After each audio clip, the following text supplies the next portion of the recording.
जल प्रदूषण हम लोग कॉलेज में पढ़ा रहे हैं, लेकिन वही मूर्तियां जल में भसाई जा रही हैं, विसर्जन हो रही हैं और गांव का पीढ़िया उसी में दबाया जाएगा, लाश उसी में दबाया जाएगा, गंगा लाभ उसी में होगा और सरकार इसके लिए कोई कानून नहीं बनाएगी। जब तक सरकार कानून नहीं बनाएगी कि जल में मूर्ति विसर्जन मत करो, जल में पीढ़िया मत दहवाओ, जल में मरे हुए लाश को मत फेंको, गंगा लाभ मत करो और पेड़ पौधे को लगाओ, तब जाकर ये कारगर होगा। कानून बना के इसको रोकना होगा। नहीं तो बिहार विधानसभा अध्यक्ष जो माननीय अवध बिहारी चौधरी जी हैं, मैं उनको सादर अभिवादन करता हूं कि वो अपने महाविद्यालय, जहां पर उन्होंने जिस महाविद्यालय का नींव डाला था और वो इतना इसका इंफ्रास्ट्रक्चर का विकास कर दिए, उस महाविद्यालय में वो पर्यावरण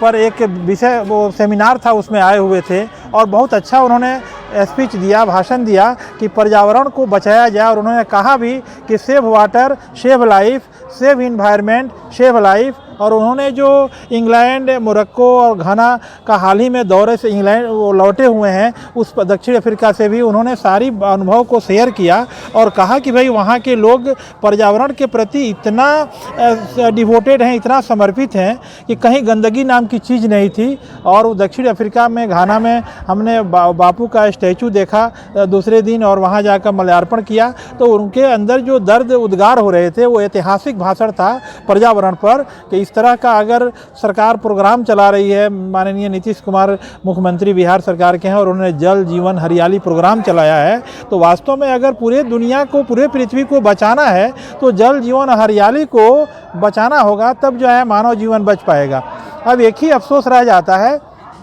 कि जो काम हो रहा है वो मतलब जो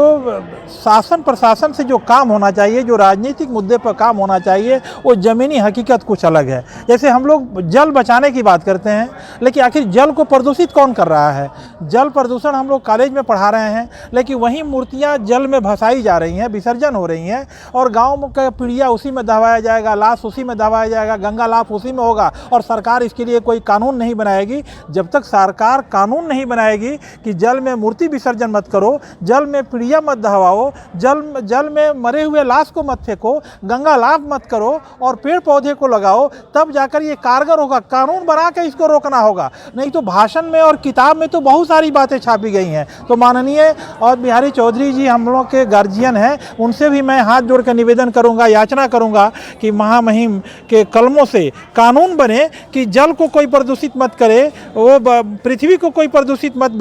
करे और बिहार में जल जीवन हरियाली योजना के तहत, अच्छा पैकेज के तहत करोड़ों वृक्ष लगाए जाएं, सड़क के किनारे लगे, जो सरकारी ज़मीन है किसानों को प्रमोट किया जाए कि अधिक से अधिक पेड़ लगाइए, सरकार उनको अनुदान दे, मुफ्त में पैसा दे, पौधे दे, ताकि उनको तरक्की करेगा, तब जा कर के ये पृथ्वी का पर्यावरण बचेगा, बिहार एक सुंदर बिहार बनेगा और ये पर्यावरण से हम लोगों की लाइफ लंबी होगी। और ये बच्चों को तो सिलेबस में पढ़ाया जा रहा है, लेकिन कानून के रूप में यह बात अभी लागू नहीं हुआ है, इसलिए लोग जल में लाशों को प्रवाहित कर रहे हैं, जल में गंगा लाभ कर रहे हैं, जल में पीढ़िया दहवा रहा है, जल में जो है वो मूर्तियों को विसर्जन कर रहा है, जिन मूर्तियों को रंगने में बहुत डेंजरस और ख़तरनाक जो है वो उसमें केमिकल का यूज हुआ है उसके रंग में, और उस मूर्तियों को दबाया जा रहा है। तो कहीं ना कहीं जल प्रदूषित होगा तो मानव जीवन खतरे में जाएगा। माननीय विधानसभा अध्यक्ष ने बड़ी अच्छा बात कहा कि ओजोन गैस के परत में छेद हो गया है, जिससे पूरे दुनिया में ग्लोबल वार्मिंग हो रहा है और आने वाले दिनों में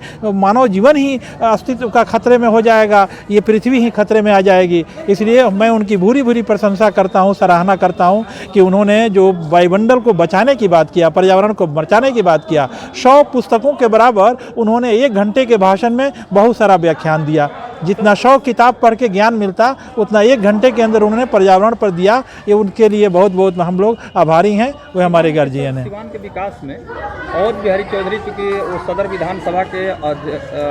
ये MLA हैं और बिहार विधानसभा के अध्यक्ष हैं, प्लस पूर्व सांसद दिवंगत डॉक्टर मोहम्मद शहाबुद्दीन, ये 2 व्यक्ति ऐसे हैं जो विकास को लेकर के बहुत समर्पित रहे हैं, क्या कहेंगे? ये तो मैं अच्छी बात है कि भाई जिन लोगों ने सीवान को सजाया है, संवारा है, सुंदर बनाया है, सीवान को वो चाहे इंजीनियरिंग कॉलेज दिए या माननीय दारोगा प्रसाद डिग्री कॉलेज हुआ या फिर बघड़ा में इंटर कॉलेज हुआ या फिर आपके इसी के बगल में जो है केंद्रीय विद्यालय है, तो एजुकेशन इंस्टीट्यूशन में माननीय दोनों जिनका नाम आपने लिया, वो काफ़ी लोग काम किए हैं। और मैं तो अवध बिहारी चौधरी जी को मैं काफ़ी आभार प्रकट करता हूं कि जिन्होंने घर के महिलाओं को भी पढ़ने के लिए यहाँ पर महाविद्यालय खोल दिया, और इसमें इस कॉलेज में 80% लड़कियाँ पढ़ती हैं। तो जो व्यक्ति शिक्षा का रोशनी जलाएगा वास्तव में दुनिया उसे याद करेगी। और हम लोग कल तक सिवान का गांधी कहते थे, अब तो वो बिहार के गांधी बन गए हैं। और दक्षिण अफ्रीका में जब उन्होंने गांधी जी पर भाषण दिया और कहा कि मैं पहला आदमी था जो धोती पहन के गया था, तो वो तो भारत के दूसरे गांधी बन गए। यही मैं उनके बारे में कहना चाहूँगा। परिचय दीजिए। मेरा नाम